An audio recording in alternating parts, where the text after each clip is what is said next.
तुलसी जी के पत्ते यदि काले होने लगे या आपके पौधे पर काले कीड़े का अटैक होने लगे, किसी भी प्रकार के फंगस से बचाने के लिए क्या उपाय कर सकते हैं, किस तरीके से तुलसी जी को सर्दियों में सूखने से बचा सकते हैं, ये जानना ज़रूरी होता है। और सितंबर के शुरू में ही ये काम आप कर लीजिए, जिससे आने वाले समय में आपकी तुलसी जी नहीं सूखेंगी। तुलसी जी के पौधे में यदि मंजरियाँ निकल आई हैं, जो कि मानसून के बाद अक्सर निकल आती हैं, तो आप तुलसी जी के मंजरियों को ज़रूर हटा दें, नाखून से ना तोड़ें, पिंच करके हटा दें। किस तरीके से तुलसी जी पर आप मंजरियों को हटा सकते हैं और ग्रोथ ले सकते हैं, इस पर वीडियोस मैं शेयर कर चुकी हूं, जो मैं अभी आपको डिस्क्रिप्शन में लिंक दे दूंगी, आप ज़रूर देख लेना। आज की वीडियो में जो चीज़ मैं बता रही हूं ये बहुत ही ज़रूरी है। अभी सितंबर के शुरू में आप ये काम कर लीजिए, जिससे कि सर्दियों तक आपकी तुलसी स्वस्थ रहेंगी। जैसे जैसे सर्दियां नज़दीक आती हैं, तुलसी जी का पौधा अक्सर सूखने लगता है। कई बार इसका रीज़न ओवर वाटर होता है।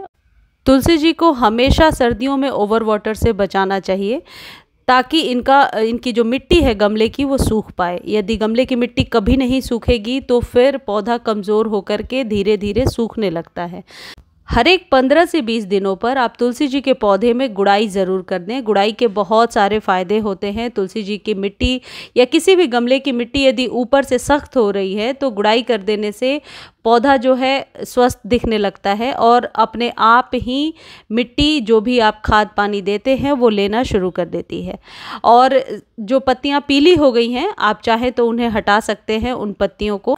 और दूसरी चीज़ ये है कि पौधे में हल्की ट्रिमिंग ज़रूर कर दें। ट्रिमिंग करने से आपका पौधा स्वस्थ रहता है और एक शेप में रहता है।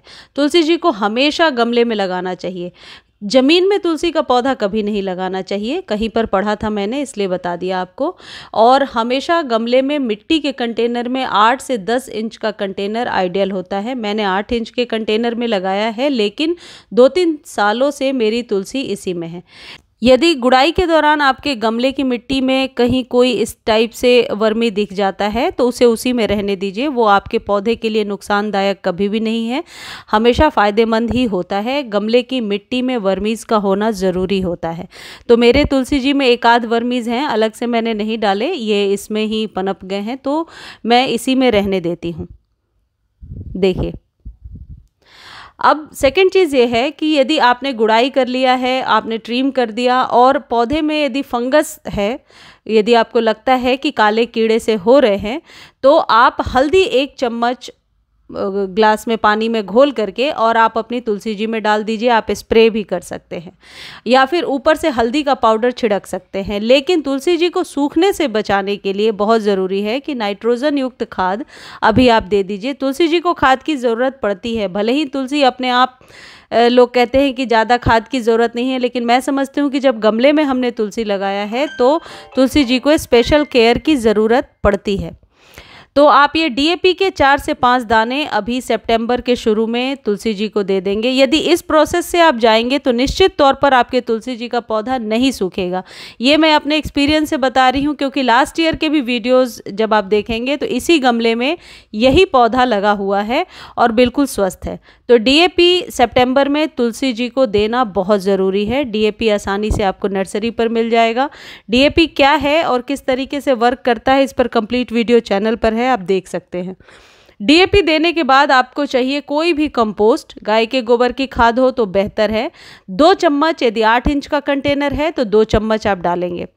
इसे रिपीट करेंगे 15 दिनों बाद, लेकिन डीएपी को रिपीट नहीं करना है, उसे महीने में एक बार रिपीट करना है। यानी कि सितंबर में अभी दे दिया तो अब आप अक्टूबर के शुरू में देंगे। लेकिन ये जो 2 चम्मच खाद है ये हर एक 15 दिनों पर रिपीट करना है, क्योंकि ये बिल्कुल पूरी तरीके से जैविक है और ऑर्गेनिक होने की वजह से ये आपके पौधे को कोई नुकसान नहीं करेगा, उल्टा लश ग्रीन पत्तियाँ लेने में मदद करेगा और पौधे की जो स्टेम है वो इससे मोटी होगी, सूखेगी नहीं।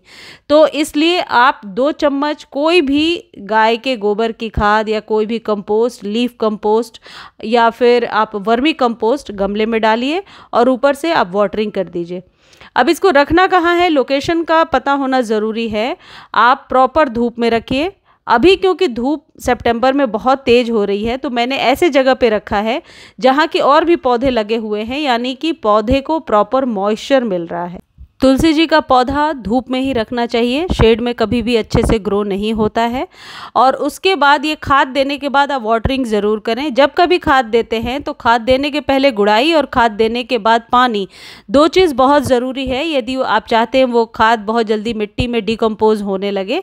इसलिए ऊपर से अच्छे से वाटरिंग कर दीजिए जब तक कि ड्रेनेज से पानी ना आ जाए या अंदाजन आपको लगता है कि जड़ों तक पानी अब अच्छे से पहुंच चुका होगा। आप तुलसी जी के पौधे में किसी फंजीसाइड से स्प्रे कर सकते हैं यदि बहुत ज़्यादा फंगस का अटैक है या काले कीड़े का अटैक है। कई लोगों की क्वेरी भी आ रही थी इस पर, तो साफ फंजीसाइड से या हल्दी के पाउडर से आप तुलसी जी के पौधे पर अच्छे से स्प्रे कर दीजिए। इससे शाम के समय स्प्रे कीजिए, इससे आपका पौधा स्वस्थ हो जाएगा। जब आप वाटरिंग कर देंगे तो अगली वाटरिंग के लिए आपको वेट करना है, यानी कि जब पौधे की मिट्टी ऊपर से 2-3 इंच तक ड्राई दिखे उसके बाद ही आप वाटरिंग करेंगे। एवरीडे वाटरिंग करने से हो सकता है कि पौधे की मिट्टी सूख नहीं रही है, इस वजह से भी पत्तियां कमज़ोर होकर या फंगस का शिकार होकर गिरने लगती हैं। तुलसी जी के पौधे में यदि मंजरियां हैं तो उन्हें आप ज़रूर हटा दें।